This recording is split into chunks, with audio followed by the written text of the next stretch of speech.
말씀은 마태복음 5장 9절입니다. 오늘 말씀을 보면 화평케 하는 자는 복이 있나니 저희가 하나님의 아들이라 일컬음을 받을 것이며 라고 되어 있습니다. 화평케 하는 자, 피스메이커라고 되어 있습니다. 크리스천들은 크리스천 is peacemaker라고 하는 정체성이 있죠. 예수쟁이들은 화평케 하는 자여야 된다라고 하는, 우리도 알지 못하는, 우리도 전혀 누리지 못하는 그 피스메이커 정체성이 우리 안에 있습니다. 그래서 많은 예수 믿는 사람들이 조금 손해보고 조금 힘들어도 때로는 비폭력주의로, 때로는 또 자기의 감정들을 억눌러서 세상에 대해서 참고 때로는 양보하고 이게 화평이라고 생각해서 그렇게 살아왔던 것이 사실입니다. 그것이 크리스찬의 정체성이라고 생각했으니까. 맞습니까, 여러분? 네. 근데 요즘은 좀 그게 무너졌죠. 기독교인들이 피스메이커가 아니라 완전히 트러블 메이커로 중심에 서 있습니다.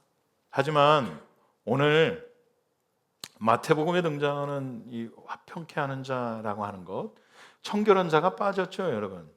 정결케 하는 자가 빠졌습니다. 왜냐하면 사실은 처음에 나왔던 심령이 가난한 자하고 너무 비슷해서 빠뜨리고 지나갔습니다. 그런데 화평케 하는 자라고 하는 말씀을 제가 묵상하면서 무릎을 한번 탁 쳤습니다. 오해했다. 내가 참 많은 걸 오해했다. 왜냐하면 많이들 팔복이라고 하는 이 팔복의 삶이 우리가 뭔가 해내야 된다라고 하는 숙제처럼 와닿았던 게 사실이거든요.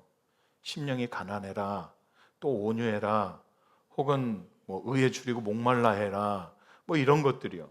그래서 이것이 마치 믿는 자, 특별히 제자의 삶을 살아가는 사람들에게는 이렇게 살아야 된다라고 하는 과제처럼 왔던 게 사실입니다. 하지만 화평케 하는 자라고 하는 말씀을 묵상하면서 아니구나. 이건 되는 게 아니었구나.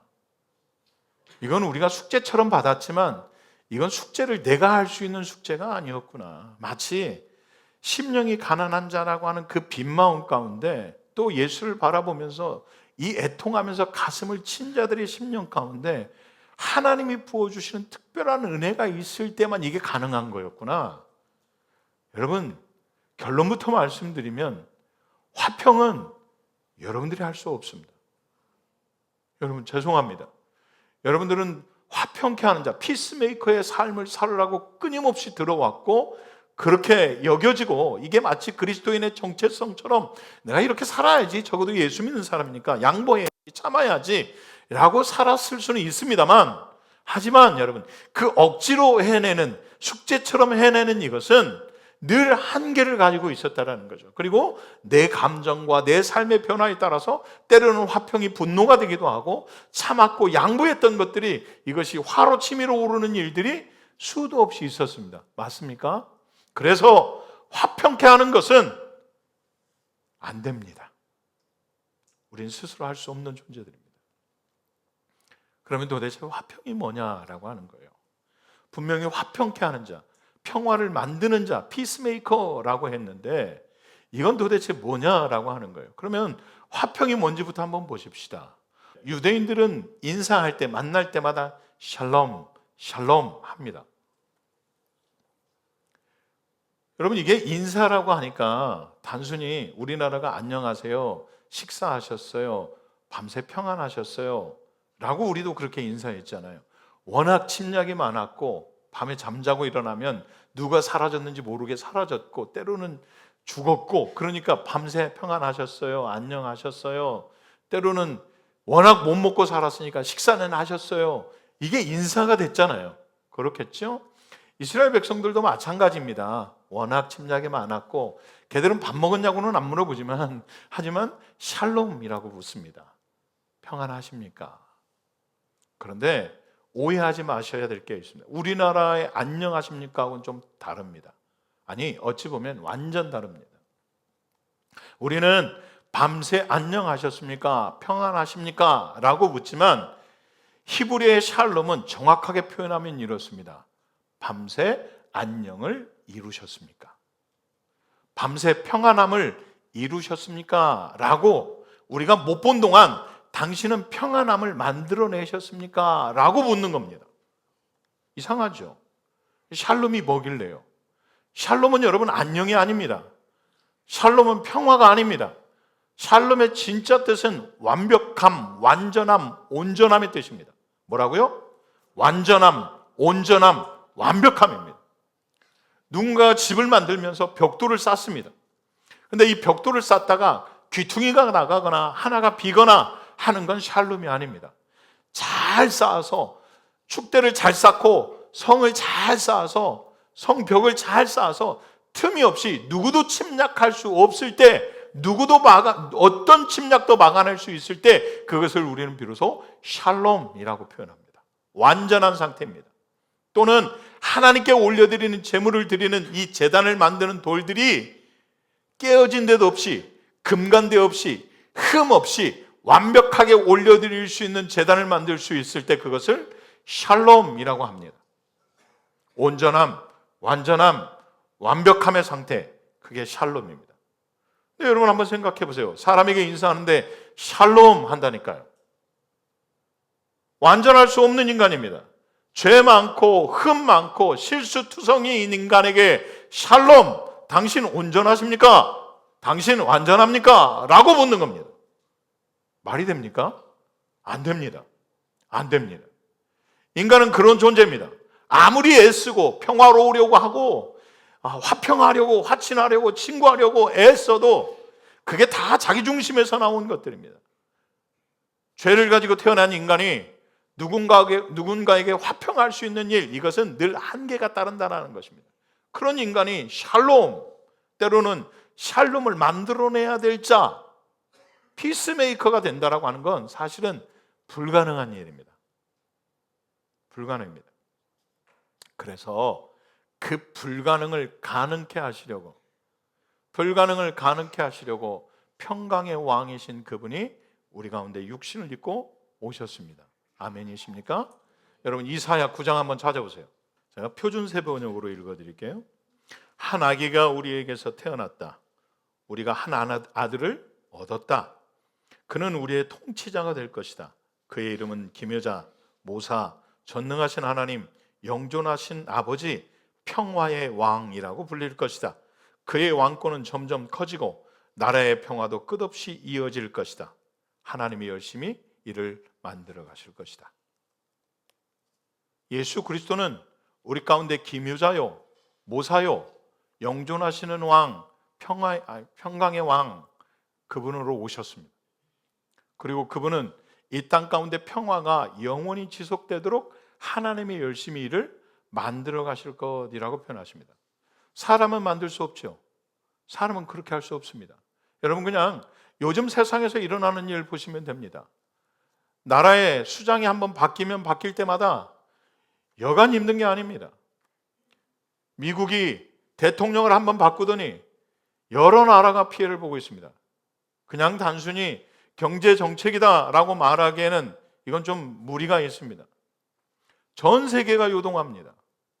더 나아가서는 이걸 따라가지 못하는 나라는 경제적 침체, 한 나라의 경제적 침체는 여러분 한 나라로 끝나지 않습니다. 우리는 We are the world입니다. 한 나라의 경제가 무너지는 것, 그것으로 절대 끝나지 않습니다. 도미노처럼 무너져서 온 나라의 경제가 침체될 터인데 마치 자기 나라 혹은 자기 사유 재산을 부풀리기 위해서 경제 정책을 발표하는 것처럼 여러 나라를 힘들게 합니다. 세상의 평화는 누군가가 화평 조약을 맺었다, 계약을 맺었다고 해서 이게 영원히 지속되는 것이 아닙니다. 그래서 샬롬은 잠깐의 평화나 안정이 아닙니다. 샬롬은 영원한 회복입니다. 그리고 완성입니다. 예수 그리스도가 이 땅에 오신 것은 우리에게 잠깐의 회복과 잠깐의 완성을 주시기 위한 것들이 아니었습니다. 내가 사는 동안, 내가 예수 믿는 동안 평안하라고, 화평하라고 그분이 오신 게 아닙니다. 영원한 화평, 영원한 평화를 주시기 위해서 그분이 이 땅 가운데 오셨습니다. 그분이 오신 목적이십니다. 오셔서 온 열방 가운데 그리스도와 함께 평화를 누려가도록 그분이 직접 육신을 입고 오셨다라는 것입니다. 그러면 예수 믿으면 화평해야 되겠네 라는 결론이 나옵니다. 예수 믿으면 화평해야 되겠네. 더 나아가서 성경은 우리에게 화평을 숙제처럼 계속 요구합니다. 히브리서에도 모든 사람과 더불어 화평하라. 그리고 거룩함을 쫓으라. 이것이 없이는 결코 하나님을 볼 수 없다. 이게 마치 숙제처럼 주어졌습니다. 모든 사람들과 화평해야 되는 것처럼. 원수 같은 인간도 아무렇지 않게 쳐다봐야 되고 내 뺨을 때린 자도 아무렇지 않게 다른 쪽 뺨을 돌려야 되는 웃기지도 않은 일들을 주님은 우리에게 계속 요구하고 계십니다. 하지만 여러분, 안 됩니다. 안 됩니다. 왜 그런 걸까요, 여러분? 샬롬에는 아까 말씀드린 것처럼 온전함과 완전함, 그리고 영원한 완성된 회복이라고 말한다고 한다면, 신약으로 넘어온 에이레네는, 헬라어의 에이레네는 사실 원래 에이레는 연합이고 결합입니다. 단순히 전쟁이 그치고 끝난 것 상태를 말하지 않습니다. 그동안 전쟁하고 늘 싸웠는데 전쟁이 그쳤어. 와, 화평하다, 평안하다, 평화가 찾아왔다 라고 하는 말을 에이레네라고 말하지 않습니다. 에이레네는 전쟁에 그친 것을 넘어서 이제는 그 두 나라가 온전히 손을 잡고 함께 걸어 나아가는 것을 에이레네라고 얘기합니다. 전쟁이 그친 상태가 아닙니다. 지금 우리나라는 엄밀하게 따지면 화평의 상태가 아닙니다. 휴전 상태지, 종전됐거나 종전되어져서 남과 북이 하나 되어져서 공동체의 비전으로 같이 가는 게 아니잖아요. 맞죠? 우리나라는 아직 에이레네 상태가 아닙니다. 저와 여러분들도 마찬가지입니다. 예수를 믿는다라고 말했지만 예수 그리스도와 함께 온전히 하나 되어서 이제는 이전의 상태, 이전의 습관, 이전의 죄성들을 다 벗어버리고 원수되어졌던 그 습성들, 예수 그리스도와 원수되어졌던 그 죄의 모습들을 싹 벗어버리고 그분과 함께 한 마음으로 온전히 결합되어져서 걸어가는 상태가 바로 에이레네의 상태입니다. 이건 누가 줄 수 있는 게 아닙니다. 누군가 만들어줄 수 있는 상태가 아닙니다. 오직 주님만이 우리에게 주실 수 있는 거지. 요한복음 14장에 평안을 너희에게 끼치노니 곧 이 평안 세상이 줄 수 없는 것이다. 그러니 너희는 두려워하지도 말고 무서워하지도 말아라. 이건 세상이 줄 수 있는 게 아닙니다. 세상에 맞서 말하는 평화를 만들어가고 화평을 만들어가고 피스메이커의 삶을 살아내라고 요구했다고 해서 되어지는 게 아닙니다. 에이레네의 평화는 주님과 내가 온전히 결합되어질 때 비로소 가능해지는 겁니다. 하나 되어져야 됩니다. 온전히 연합되는 겁니다. 그분과 함께 나는 십자가에서 죽고 그분과 함께 산다라고 하는 이 결합이 일어났을 때야 비로소 내 안에 화평이 일어나기 시작합니다. 누군가하고 화평하겠다, 누군가하고 평화를 이루겠다. 죄송하지만 여러분, 이 평화를 이루기 전에 주님과 나와의 평화가 먼저라는 겁니다. 예수 그리스도가 이 땅 가운데 오신 것은 화해할 수 없는 하나님과 우리의 관계를 그분께서 오셔서 피스메이커의 삶으로 그분이 이 땅 가운데 오셔서 하나님과 우리의 죄를 화목하게 만드셨습니다. 로마서 5장에 있는 말씀입니다. 예수 그리스도가 이 땅 가운데 오심으로 우리가 믿음으로 말미암아서 의롭다 하심을 얻었고 그 믿음으로 의롭다 하심을 얻은 자들이 하나님과 더불어서 화목해 되어지는 은혜, 이것은 예수 그리스도가 이 땅 가운데 오셨고 그분을 믿음으로 말미암아 그분 안에서 의롭다라고 여김받는 자가 누리는 평안이요 화평이요 안정이라는 것입니다. 우리가 만들어낼 수 없습니다. 우리가 할 수 없어요.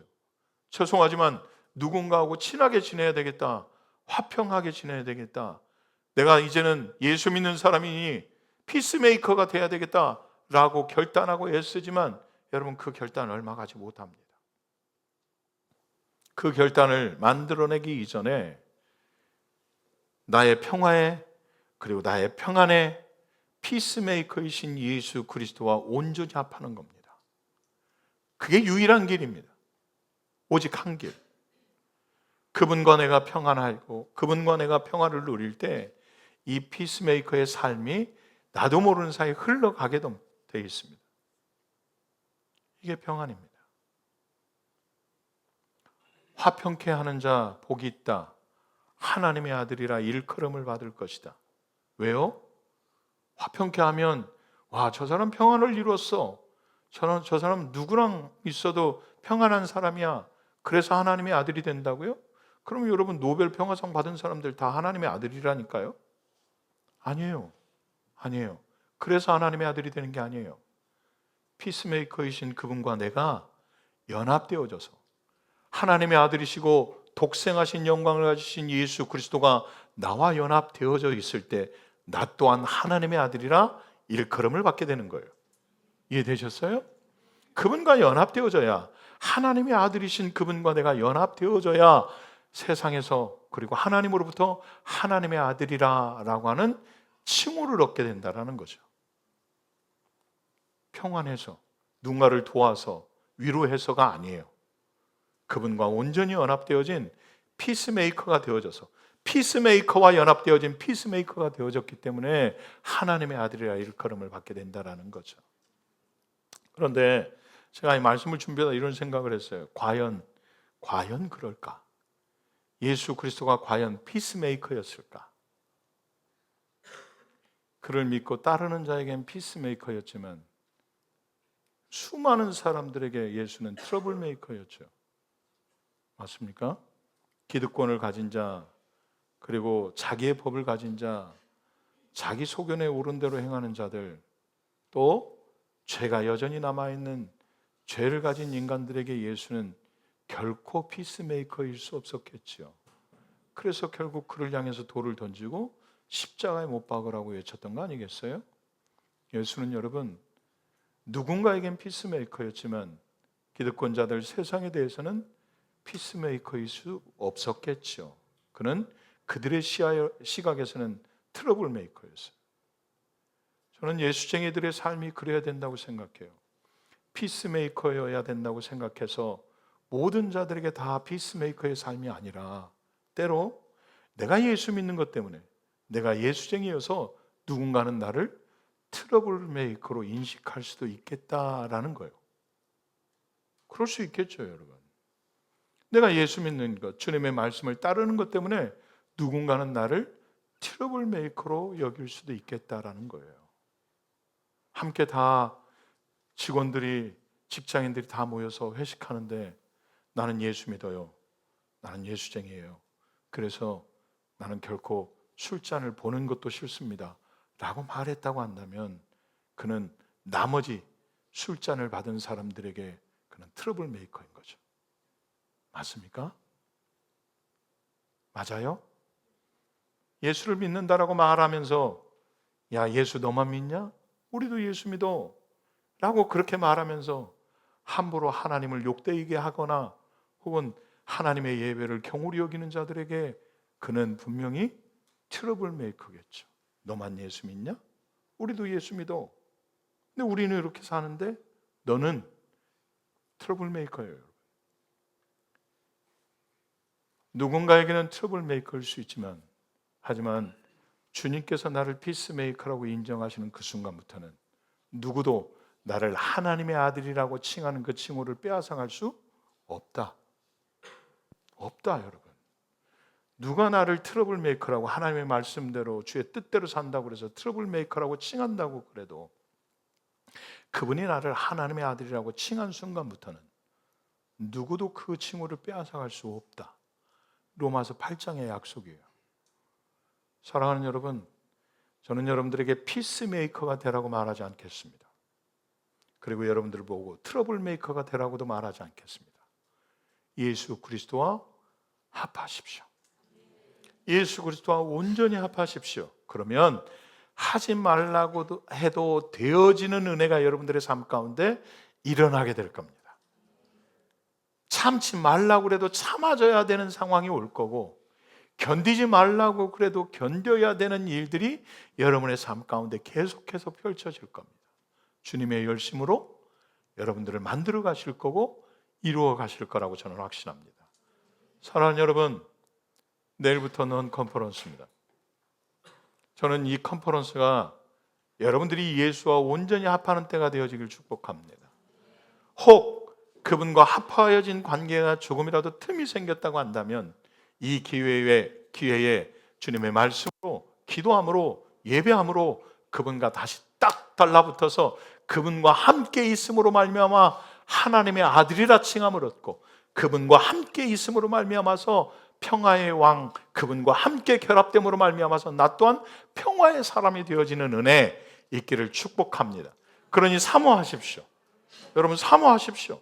사모하시고 이 벌어진 틈들을 메우려고 하나님 앞에 발버둥 치시고 애쓰십시오. 그러면 주님이 여러분들을 다시 안으셔서 평화의 사람들로 더 나아가서는 온전히 예수와 연합된 자로 여러분들의 삶이 세상 또한 화평케 만드는 자의 삶을 살아나게 할 줄로 믿습니다.